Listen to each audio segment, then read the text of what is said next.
오늘 10과입니다. 오늘 야고보서 마지막 말씀이 되겠습니다. 제목은 병자를 위하여 기도하라라고 하는 제목입니다.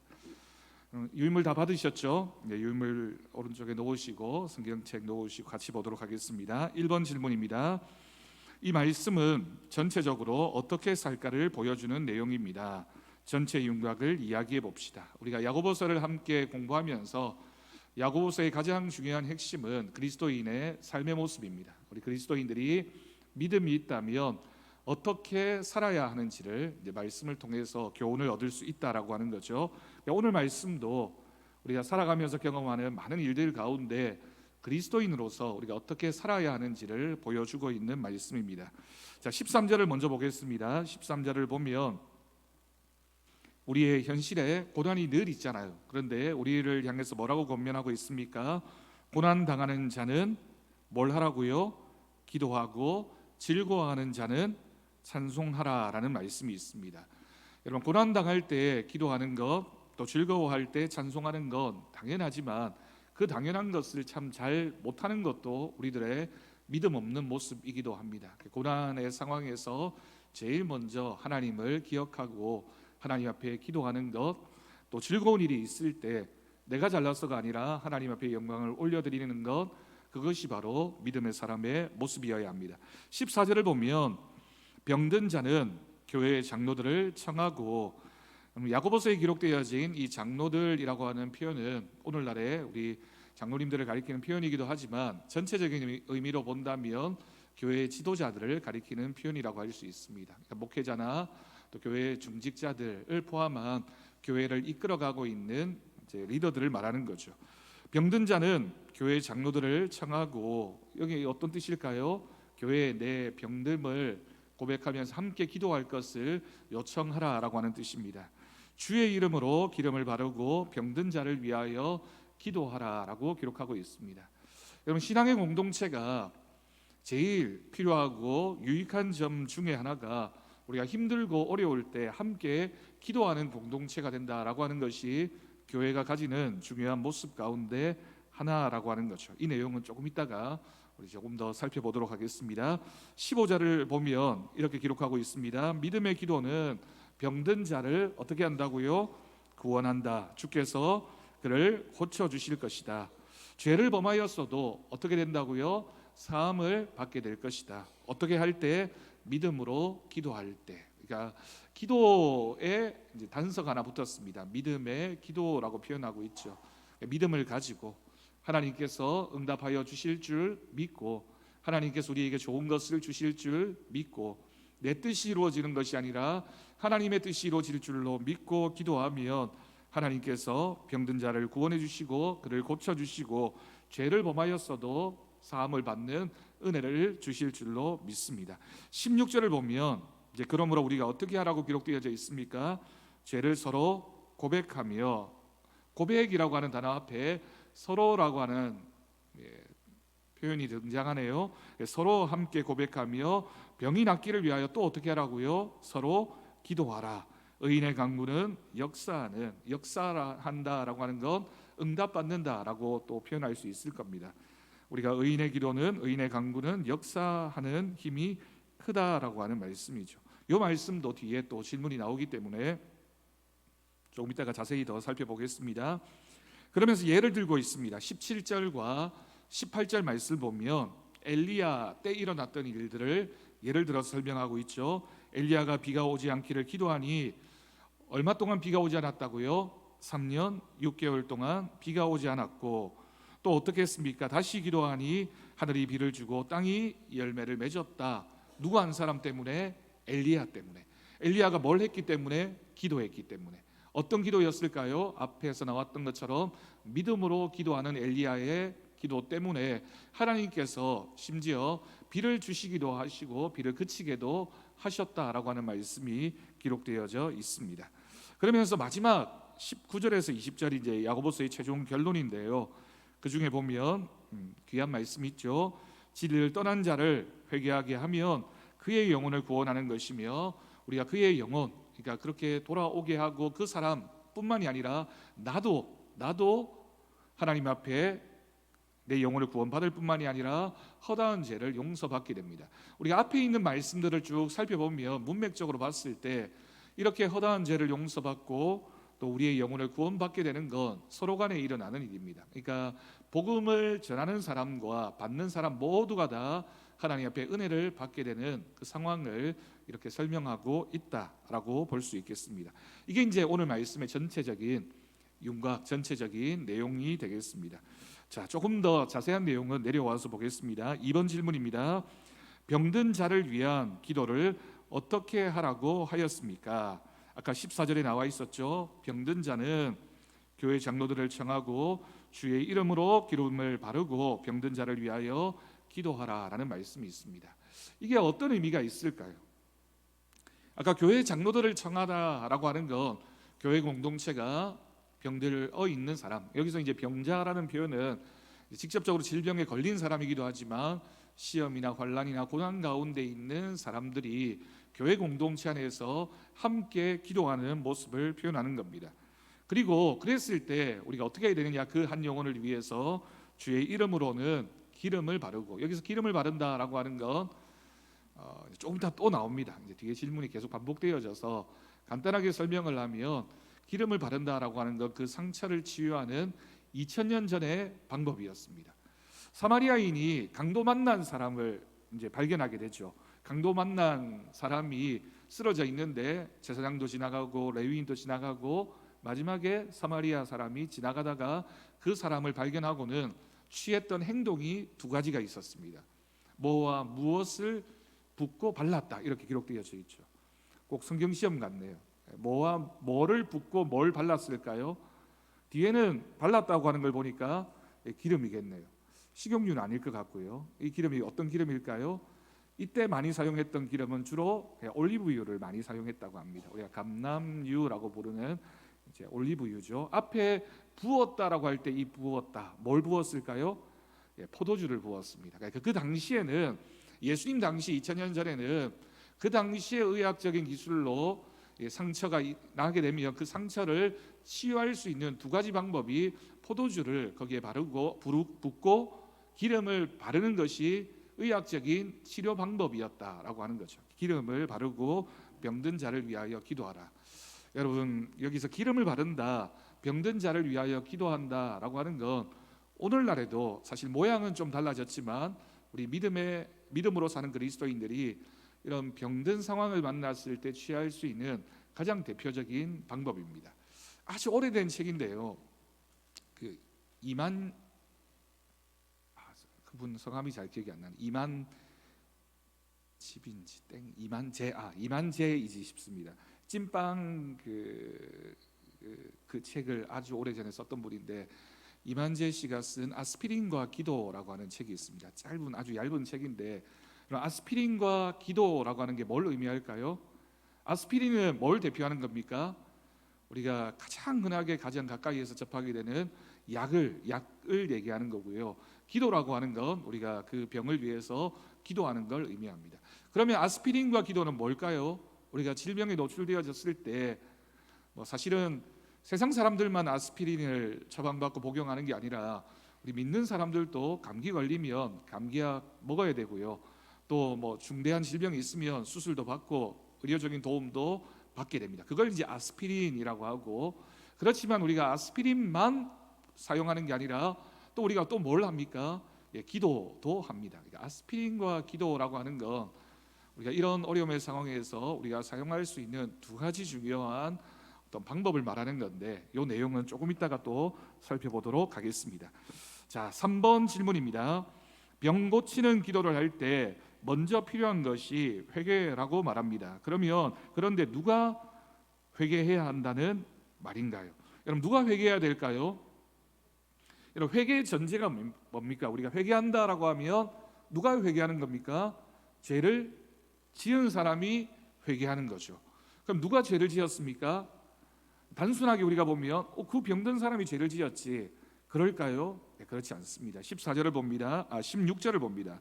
16절을 보면 아까 제가 어떤 단어에 주목하라고 했냐면, 너희 죄를 어떻게 하라고요? 서로 고백하며 병이 낫기를 위하여 어떻게 하라? 서로 기도하라.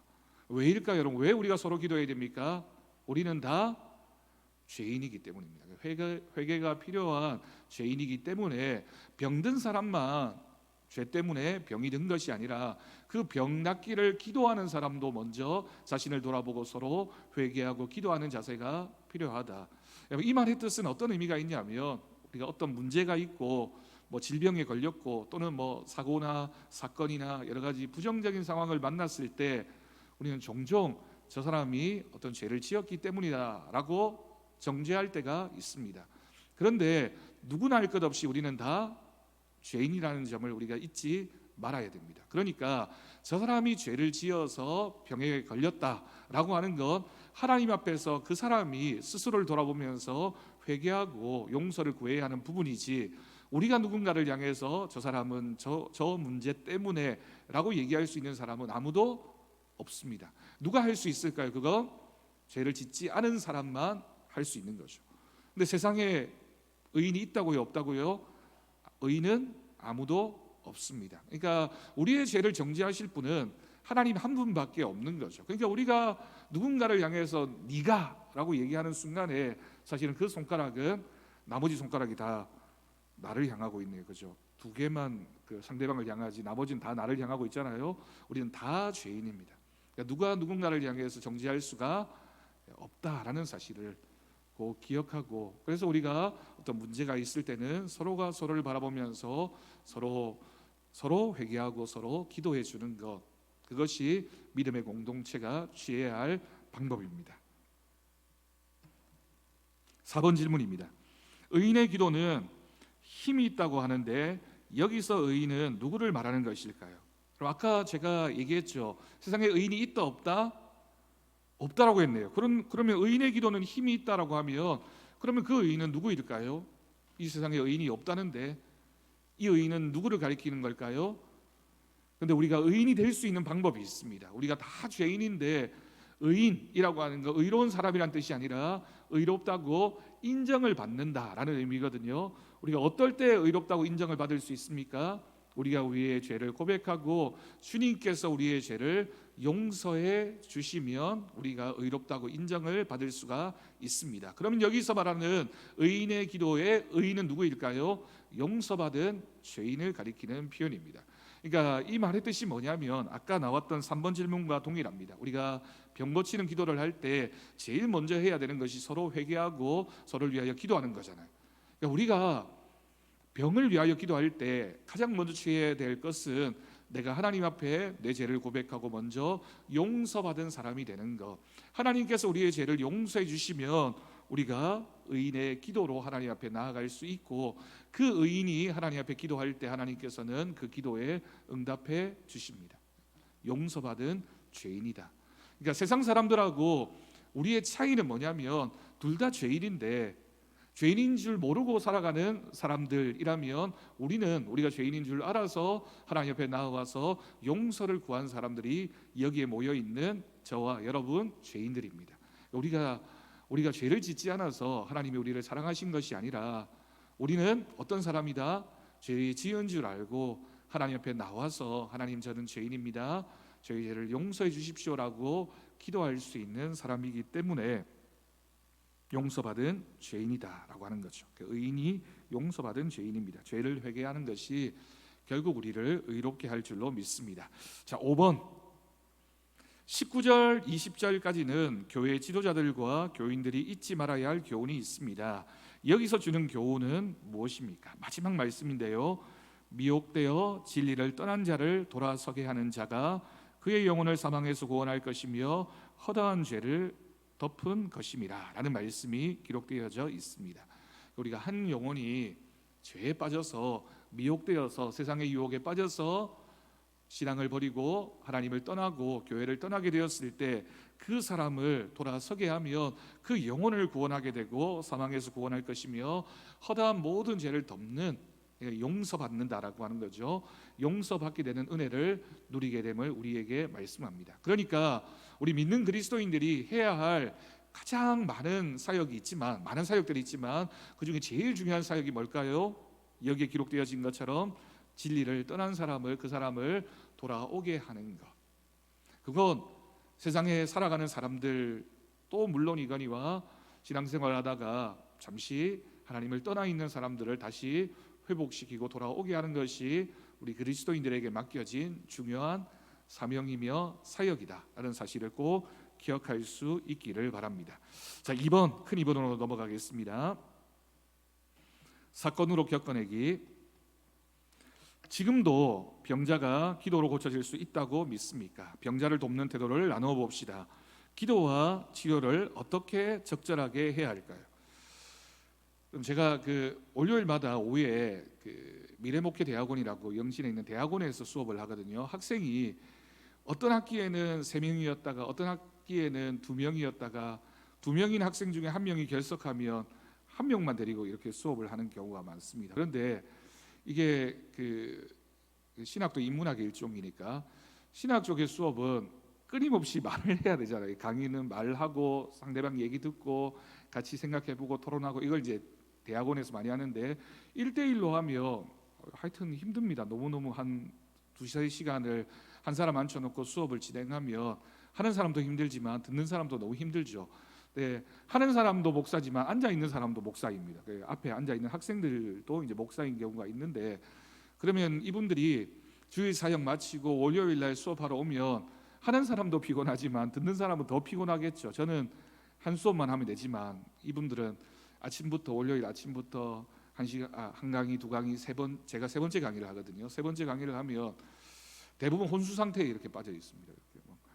이렇게 앞에 보면 동공이 풀리는 게 이렇게 보여요. 이분이 지금 수업을 듣고 있지만 눈은 뜨고 있지만 이미 영혼이 떠났구나라고 하는 것을 이렇게 알 수 있는 때가 있습니다. 요즘 제가 미래학에 대한 강의를 쭉 하고 있거든요. 재미있는 얘기를 하나 해드릴게요. 여러분, 요즘에 의료계에서 미래에 장차 일어날, 이제 장차라고 하는 건 이제 뭐 길어야 20년, 짧게는 10년 후의 상황을 말하는 겁니다. 이 미래를 얘기할 때 의료 분야에서 제일 이렇게 중요하게 생각하고 있는 한 분야가 있는데, 그게 뭐냐면 유전자를 분석해내는 겁니다. 유전자 분석이라고 하는 건 우리 뭐 생물 시간에도 배워서 알겠지만 인간의 몸에는 인간의 어떤 특징을 결정짓는 유전자라고 하는 게 있는데, 이 유전자를 잘 분석하면 인간의 유전자 지도를 완벽하게 그릴 수 있다고 합니다. 지금 어느 정도 뭐 거의 완성되어져 가고 있다고 합니다. 유전자 지도를 잘 그려내면 그 유전자 중에 어떤 부분이, 이제 쉽게 얘기하면, 이제 조금 쉽게 설명을 하면 키를 결정하고, 뭐 예를 들어서 눈 색깔을 결정하고, 아니면 날씬할 것인가 뚱뚱할 것인가를 결정하고, 얼마나 노래를 잘 부를 것인가, 똑똑하게 될 것인가, 아니면 뭐 유전적인 질병이 있을 것인가, 이런 거를 결정하는 걸 어디에서 일어나는지를 다 알 수 있게 된다고 합니다. 그게 이제 유전자 지도입니다. 이게 이제 거의 분석이 다 되어져 가고 있대요. 요즘도 우리가 많이 적용하고 있죠. 여러분, 병원 같은 데 가면 요즘에 이렇게 유전자 검사를 통해서 내가 평생 살면서 어떤 암에 취약한지를 이렇게 알려주는 유전자 검사를 하면 당신은 이런 가능성이 높으니까 그 부분을 조심해야 됩니다라고 하는 정보를 다 알려주는 기술이 지금도 상용화되어져 있습니다. 유전자 분석이 중요한 한 분야이고요. 유전자 분석이 이제 완성이 되면 제일 중요한 핵심 기술이 뭐냐면 유전자 가위라고 하는 기술입니다. 가위가 뭘 합니까, 여러분? 잘라낸다라고 하는 거죠. 그러니까 유전자 중에 우리의 몸에 어떤 특정한 질병을 일으키는 부위가 만약 유전적인 질병이 있다면 그 부위가 어디 있는지를 알았으면 그 부위를 가위로 딱 잘라내고 그 부분에다가 건강한 유전자를 딱 심어 넣으면, 잘 붙여 넣으면 그 유전자 때문에 생겨나는 질병을 다 예방할 수 있다라고 하는 겁니다. 좀 신기한 기술이지 않습니까? 그런데 이게 필연적으로 어떤 문제가 있냐면 이제 인권에 관한 문제가 있죠. 우리가 유전자 조작을 통해서 얼마든지 인간의 특징을 우리 마음대로 다 할 수 있다는 거예요. 이 기술이 과연 실용 가능하냐? 실용 가능합니다. 지금 인권이 발달한 우리 서구 쪽에서는 이제 조금 자제하고 있지만 중국을 중심으로 해서는 이미 많이 사용하고 있는 기술입니다. 그래서 예를 들어서 엄마 아빠가 아이를 낳으면 반드시 유전자적인 어떤 문제가, 질병이, 장애가 생길 것 같으면 요 아이가 이제 배아일 때 이미 유전자를 이렇게 딱 잘라가지고 그 유전자에다가 건강한 유전자를 딱 집어넣으면 건강한 아이가 태어나는 기술을 이미 중국에서는 보편적으로 사용하고 있습니다. 그러니까 어떤 일이 벌어지냐면 그런 의료 시술을 할 수 없는 나라의 사람들이 중국에 가가지고는 중국에서 요 기술을 이용해서 임신을 하고 돌아오는 일이 이제 벌어지는 거죠. 원정 뭐라고 해야 될까요? 원정 유전자 조작을 해야 되나요? 그렇게 하는 겁니다. 그런데 이런 기술이 중국만 있냐면 아닙니다. 우리나라도 있고 서양도 굉장히 많이 발달시켜 가고 있죠. 물론 이제 이걸 어디까지 할 것인가 말 것인가를 이렇게 고민하고 있을 뿐이지 결국에는 과학이라고 하는 건 반드시 여러분들이 살아 있을 때 이 기술이 아마 시도되어지고 도입될 가능성이 굉장히 높다라고 진단을 합니다. 그러면 어떻게 되냐면 이제 우리가 결혼할 때 남자와 여자가 서로 만나서 어떤 사람이냐도 중요하지만 서로 유전자 정보를 이렇게 교환해서 이 두 사람이 결혼을 하게 되면 이런 아이가 태어날 것인데 그러면 요 유전자를 가지고 어떻게 해서 좋은 아이로 생산할 것인가를 이제 병원에 가서 상담을 하고 유전자 가위를 통해서 잘 하면 키도 크고 머리도 좋고 노래도 잘하고 그림도 잘 그리고 과학적인 센스도 있고 유전적인 질병도 없고 오래 살고 건강하고 이런 아이를 낳을 수도 있다라고 하는 뜻입니다. 상당히 솔깃하지 않습니까? 여러분, 그러면 어떤 일이 벌어질까요? 돈이 많은 사람은 훨씬 더 이런 기술을 잘 사용해서 훨씬 더 훌륭한 아이를 낳을 가능성이 높아질 거고요. 이 부분도 결국에는 경제적인 논리가 작용해서 돈이 없는 사람은 그냥 엄마 아빠 똑 닮은 애를 낳을 수밖에 없다라고 하는 거죠. 그러니까 어떤 문제가 발생합니까? 이 기술을 사용할 것인가 안 할 것인가를 이제 윤리적으로 결정해야 됩니다. 이걸 이제 의료 윤리라고 합니다. 기독교에서도 이 부분에 대해서 많은 신학자들이 의료 윤리를 가지고 과연 어디까지 허용하고 어디까지가 질병에 대한 치료인가를 이제 의논하고 이제 결정해야 될 부분이 곧 오게 된다라고 하는 거죠. 그러니까 우리가 요즘은 어떤 병에 걸리면 약을 먹습니다. 요즘에 그 코로나 상황 발생하면서 우리가 한 가지 굉장히 획기적인 기술을 하나 경험했죠. 그게 뭐냐면 백신이라고 하는 게 굉장히 오랜 기간 동안 만들어져야 되는데 이번에 코로나19 생기면서 그 백신을 굉장히 짧은 시간에 그 바이러스에만 특화되어진 백신을 만들 수 있다라고 하는 기술을 얻게 되었습니다. 그래서 모더나라고 하는 회사가 요즘에 이 암을 예방하기 위한 백신을 개발하겠다라고 이렇게 하고 있다고 하거든요. 아마 곧 나온다는 얘기가 있습니다. 그러니까 암도 주사를 맞고 백신을 맞아서 예방할 수 있는 시대가 올 것이다.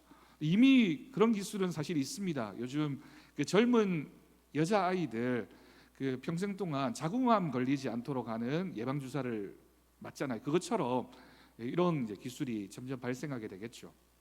이 얘기를 왜 길게 했냐면 우리가 이 질병의 문제는 인간이 평생 사는 동안 반드시 경험할 수밖에 없는 문제인데 우리가 이 아스피린과 기도라고 하는 이 두 가지 앞에서 과연 뭘 선택하고 어떤 것이 하나님의 방법이냐라고 하는 질문을 항상 받을 수밖에 없다라고 하는 거죠. 우리가 늘 그런 경험을 하잖아요. 우리가 어떤 질병이 걸렸을 때 이걸 기도하면서 낫게 할 것인가 아니면 약을 먹고 의사를 만나고 병원에 가서 치료를 통해서 낫게 할 것인가라는 질문을 늘 받습니다. 그러면 우리는 둘 중에 하나를 선택하죠. 그런데 여러분 대부분의 경우에는 우리가 두 가지 중에 하나를 꼭 선택해야 하는 것이 아니라 반드시 기도는 반드시이고요. 이 아스피린은 우리가 얼마든지 선택할 수 있는 한 부분입니다. 왜냐하면 하나님께서는 우리에게 기도할 수 있는 믿음도 주셨지만 하나님께서는 우리에게 의사도 주셨기 때문입니다. 하나님이 의학이라고 하는 것도 하나님께서 주신 기술입니다. 왜냐하면 하나님께서 실로암 못에 가서 병자를 치유하실 때 얼마든지 말로 그 사람을 치유할 수 있었는데 우리 예수님께서 그 사람의 눈에다가 질병을 이렇게 침을 뱉어서 진흙을 이렇게 다 이겨가지고는 그 사람 눈에 이렇게 발라주고는 못에 가서 씻으라라고 말씀하셨거든요. 그리고 예수님이 오늘 말씀에서도 나와 있는 것처럼 기름을 바르고 기도한다라고 하는 건 우리가 신앙에 있어서 꼭 이렇게 의료적인 기술을 이렇게 부정적으로 볼 필요는 없다라고 하는 거죠. 근데 중요한 건 뭐냐면 어떤 일을 하든지 우리가 믿음을 가지고 기도하고 믿음을 가지고 약을 먹고 믿음을 가지고 치료를 받는 것이 가장 중요한 우리들의 신앙의 고백이어야 합니다. 그런데 사랑하는 마음으로 기도하고 함부로 판단해서는 안 된다. 하나님 앞에서의 우리의 죄의 문제를 인간이 판단할 수 없다라고 하는 아까 우리가 나누어 보았던 그 말씀은 굉장히 중요한 말씀이고요.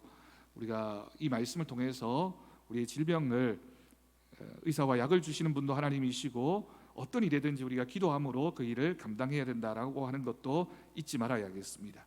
자, 3번으로 넘어갑니다. 가슴으로 이해하기. 쭉 질문들이 이제 반복해서 나오는데 이 질문은 우리가 다 살펴보았습니다. 1번입니다. 병자를 찾아 기도하는 것은 유대인의 오랜 전통이요 초대교회로부터 내려온 전통인데 교회 지도자들은 어떻게 해야 합니까? 여러분, 우리나라에도 이런 문화가 있죠. 병자를 찾아 기도한다. 이걸 다른 말로 뭐라고 하냐면 신방이라고 합니다.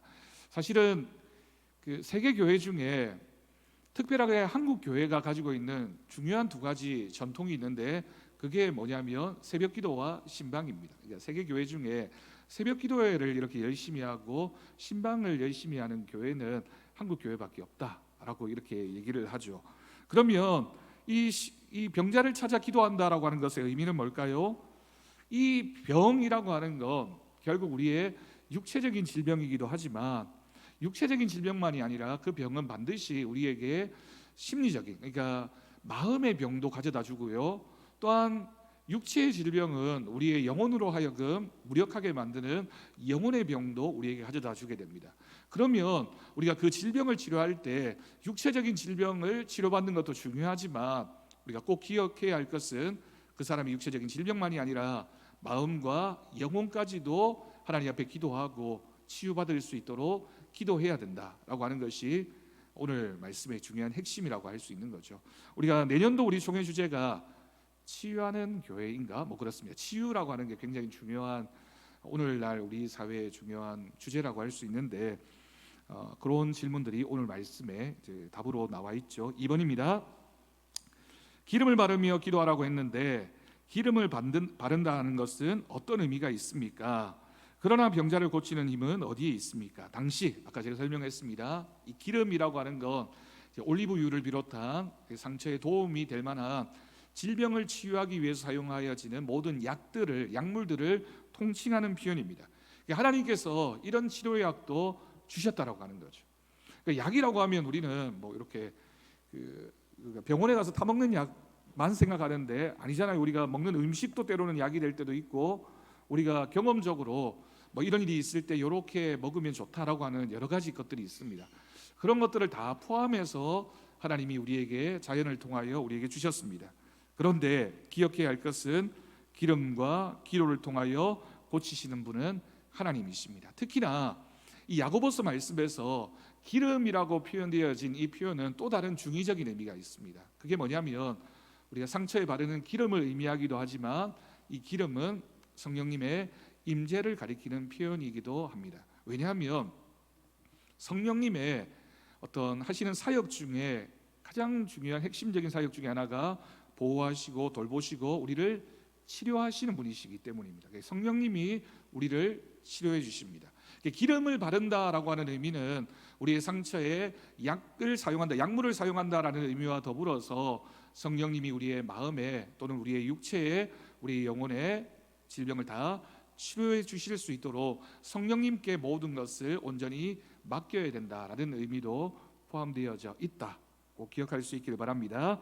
자, 3번입니다. 본문은 병자를 위하여 기도할 때 어떤 자세를 가져야 할지를 간접적으로 가르치고 있습니다. 병자를 위한 기도의 순서를 찾아봅시다. 자, 15절을 봅니다. 15절을 보니까 어떤 기도여야 된다고 아까 설명을 했습니까? 믿음의 기도여야 된다. 믿음의 기도는 어떤 기도일까요? 간절한 기도이고요, 하나님을 신뢰하는 기도입니다. 간절한 기도라고 하는 건 하나님께서 반드시 고쳐주실 줄 믿고 끝까지 기도하는 기도의 자세를 말하는 거고요, 신뢰하는 기도는 뭘까요? 이 질병을 고쳐주실 분은 하나님이시다라는 믿음을 가지고 하나님 앞에 맡기는 기도가 바로 믿음의 기도입니다. 자, 4번입니다. 엘리야의 기도는 어떤 기도였느냐?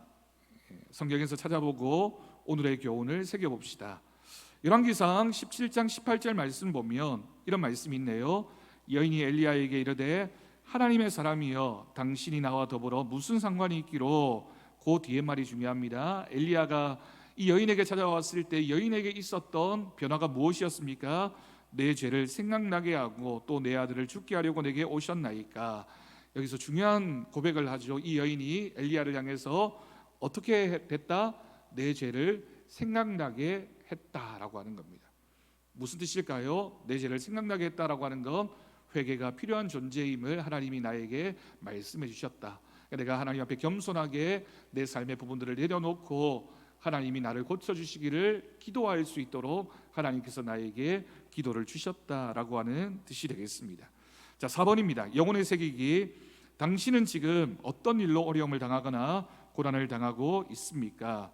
오늘 본문 말씀이 여러분에게 무엇이라고 말하고 있습니까? 주님께서 오늘 공부를 통하여 당신에게 주시는 말씀은 무엇인가 마음을 주 앞에 내어놓고 묵상해 봅시다.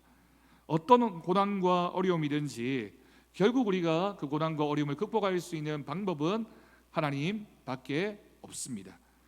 특히나 교회 공동체는 어려움과 고난을 당한 사람들을 돕는 공동체여야 됩니다. 그러니까 교회가 참 많은 사역들을 하지만 그 중에 핵심적인 사역 중에 하나가 어려움과 고난 당한 지체들을 돌보고 그 마음을 위로하고 그와 함께하는 치료의 사역을 감당하는 것이 교회 공동체가 해야 될 중요한 사역이다라고 하는 거죠. 그래서 여러분, 우리가 어려운 일이 있을 때 교회가 함께 기도하고 그 가정과 그 심령을 위해서 함께하는 것, 교회가 존재해야 되는 이유입니다. 자, 마지막 5번입니다. 삶의 옮겨내기 1번. 오늘 본문은 병들고 어려움을 당한 교인들을 지도자들이 찾아가서 돌보아주는 아름다운 전통을 보여줍니다. 교회 안의 직책, 직분들은 어려운 교인들을 적극 돌보는 직분임을 명심해야 합니다. 그러니까 하나님이 우리에게 목사, 장로, 안수집사, 권사집사 이런 직분들을 주신 것은 어려운 교인들을, 어려운 지체들을 돌보라고 우리에게 주신 직분이라는 거죠. 어려운 교인들을 어떻게 돌봐야 할까요? 아까 기록되어져 있었습니다. 서로 자신의 죄를 회개하고 서로 기도해 주는 것이 교회가 감당해야 될 믿음의 모습입니다. 왜?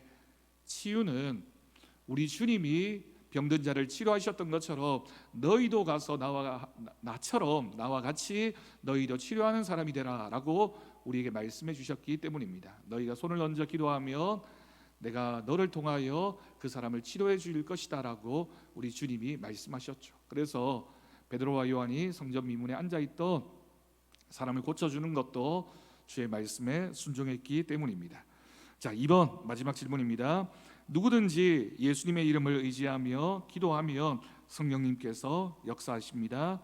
아멘. 지금 마음에 떠오르는 어려운 지체를 생각하며 기도하도록 합시다. 우리가 우리 교회 공동체 안에서 우리의 기도가 필요한 한 지체를 생각나게 하시는 분도 하나님이시고 성령님이시고, 우리가 그 성령 임재 충만함이 있으면 우리가 날마다 내 기도만이 아니라 그 지체를 늘 기억하면서 기도하는 것, 그것이 하나님이 우리에게 주신 귀한 믿음의 직분, 믿음의 사명인 줄로 믿습니다. 꼭 기억하시고 그렇게 병자를 위하여 기도하는 우리 성도들, 우리 교회 공동체가 될 수 있기를 바랍니다.